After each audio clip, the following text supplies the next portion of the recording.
Hi friends, this is Niharika and welcome to my channel homely life style. ఈరోజు వీడియోలో నేను మీతో షేర్ చేసుకుంటుంది ఇంటిలోనే చక్కగా ఈజీగా వినాయకుడిని ఎలా తయారు చేసుకోవాలో చూపించబోతున్నానండి. అండ్ ఆ శివలింగాన్ని కూడా నేనే చేశాను ఈజీగా అనమాట. ఇదైతే నా ఊహా చిత్రం.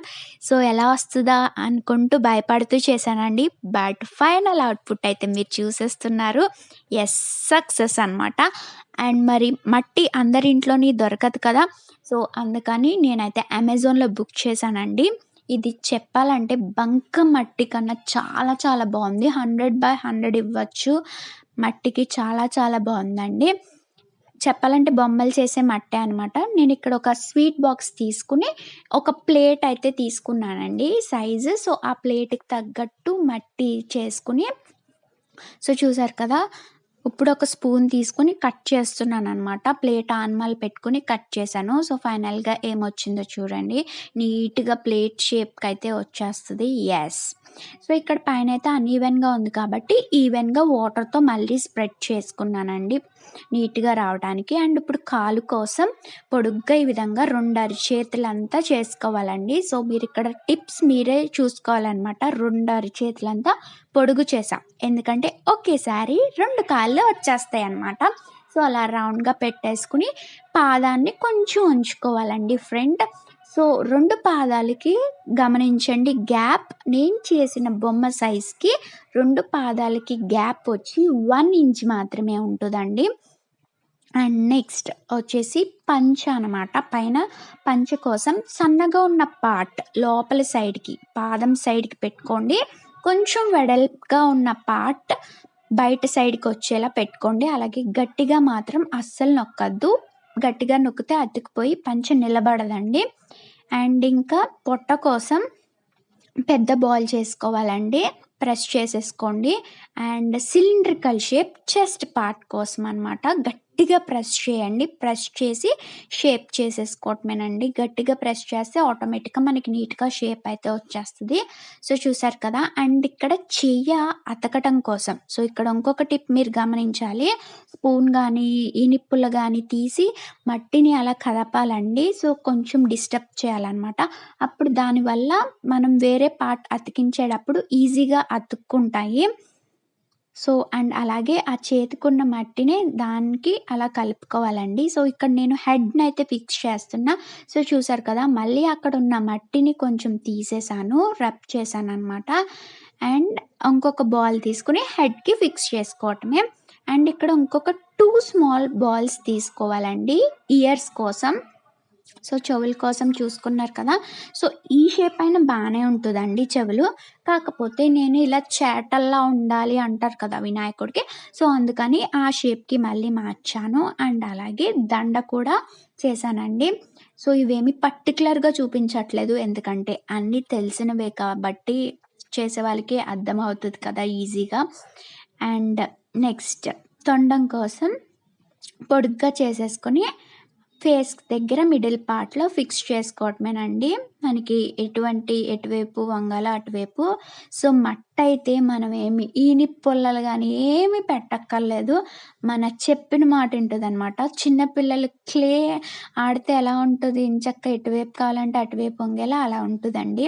అండ్ కళ్ళు కోసం కరెక్ట్గా తొండానికి మధ్యలో అటు ఇటు థంబ్ ఫింగర్ పెట్టి నొక్కుకోండి. కళ్ళు షేప్ అనేవి వచ్చేస్తాయి ఆటోమేటిక్గా. అండ్ ఇక్కడైతే రాంబస్ షేప్ చేసుకోండి. కళ్ళుని రాంబస్ షేప్లో చిట్టిగా చేసుకుని ఒక గుండె సూది తీసుకుని ఐలైనర్ ఎలా పెడతారు అలా పెట్టాలన్నమాట. అలాగే మధ్యలో గుడ్డు కోసం, కన్ను గుడ్డు కోసం జస్ట్ చిన్ని సర్కిల్ గీసానండి నేను గుండె సూదితో. అంతేనండి, కళ్ళు అయితే తయారైపోతాయి. అండ్ పైన కన్ను బొమ్మల కోసం సన్నగా మట్టి చేసుకుని అతికించుకోవటమేనండి. అండ్ వినాయకుడికి కిరీటం కోసం క్యాప్ షేప్లో పెట్టేసి అలా పెట్టానన్నమాట. అండ్ నెక్స్ట్ చూసారు కదా, పంచె కోసం డిజైన్ కోసం, పంచె డిజైన్ కోసం ఒక కార్డు తీసుకుని ఇలా గీసేయాలండి, అంతే. అండ్ నెక్స్ట్ కుండ కోసం ఒక గిన్నె అయితే తయారు చేసుకోండి, ఎందుకంటే పొగ రావడానికి పొగ కోసం మనం ఒకటి పెడతాం అన్నమాట, చూపిస్తాను లాస్ట్లో.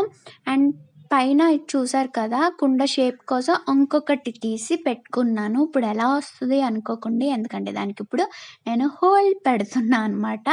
ఏదైనా బ్రష్ గానీ, పెన్ గానీ ఏమన్నా తీసుకొని ఇలా హోల్ పెట్టుకోవటమే. అంతేనండి. ఆ కుండని చేతులకి అతికించేసుకోవటమేనండి. సో, ఫైనల్లీ నామం అయితే పెట్టేసాను. అండ్ ఫైనల్లీ వినాయకుడైతే రెడీ అయిపోయాడు. అండ్ దంతాలు కూడా పెట్టుకోవాలి. అది వీడియో అయితే తీయలేదు. క్లిప్ అయితే మిస్ అయింది. అండ్ నెక్స్ట్ శివలింగం కోసం మనం దీపావళికి దీపాలు ఎలిగించే దీపాల కుందులుంటాయి కదండీ! సో, వాటికైతే బ్లాక్ పెయింట్ వేసేసాను. పైన లింగం నిలబడాలి కాబట్టి సో, అక్కడ కార్డ్ కట్ చేసి గమ్ పెట్టి కార్డ్ అతికించేసాను. దానికి కూడా బ్లాక్ పెయింట్ వేసేసానండి. అండ్ మరి శివలింగానికి సైడ్ హ్యాండ్‌గా అలా ఉంటది కదా! సో, దానికోసం మట్టే పెట్టానండి. సో, మీకు సైడ్ అయితే కనిపిస్తుంది షేప్ అయితే చక్కగా. అండ్ శివలింగాన్ని కోసం కార్డ్ పైన గమ్ పెట్టేసి మట్టితోనే లింగ రూపాన్ని తయారు చేస్తానండి. సో, దాన్నైతే పెట్టేసాను. అండ్ ఒక 5 మినిట్స్ ఆగి వాటికి కూడా బ్లాక్ పెయింట్ వేసేసాననమాట. సో, ఫైనల్లీ శివుడు కూడా ఈజీగా రెడీ అయిపోయాడు చూసారా? దీపాల కుందులతో ఈజీగా చేసేసుకోవచ్చు. అండ్ శివునికి కూడా నామం పెట్టేసాను. సో, ఫైనల్లీ నా అవుట్‌పుట్ అయితే వచ్చేసింది. సో, మరి మీకు ఈ వీడియో అయితే నచ్చింది అనుకుంటున్నాను. మరి టిప్స్ అయితే నచ్చాయి అనుకుంటున్నాను. నచ్చినట్లయితే please like, share and comment. Okay. And అలాగే నా ఛానల్‌ని సబ్స్క్రైబ్ చేసుకోండి. ఇప్పుడు మరి పొగ రావాలి కదా! సో, బ్యాక్ స్మోక్ వచ్చేవి ఉంటాయండి. మనకి ఫ్యాన్సీ షాప్‌లో అడిగితే ఇస్తారు. లేదా ఆన్‌లైన్‌లో అయినా దొరుకుతాయి. సో, ఆ కుండలో పెట్టేసాననమాట. అండ్ అలాగే ఆభరణాలు చేశాం కదా! సో, పంచకి, కాళ్ళకి, చేతులకి సో, పైన కిరీటానికి అంతా కూడా గోల్డ్ పెయింట్ వేసేసానండి. దంతాలు చూసారు కదా! వైట్ పెయింట్ వేశాను. అండ్ ఈ వీడియో అయితే మీకు టిప్స్ అయితే నచ్చాయనుకుంటున్నాను. అర్థమైంది అనుకుంటున్నాను. ప్లీజ్ ఒకవేళ యూజ్‌ఫుల్ అయితే ప్లీజ్ కామెంట్ చేయండి ఫస్ట్. యూజ్‌ఫుల్ అయితే ఇంకా మంచి మంచి యూజ్‌ఫుల్ వీడియోస్ అయితే చేయబుద్ధి అవుతదండి. అందుకని so, please like, share and comment. అలాగే నా ఛానల్‌ని సబ్స్క్రైబ్ చేసేయండి. మళ్ళీ ఇంకొక వీడియోలో కలుద్దాం. బాయ్.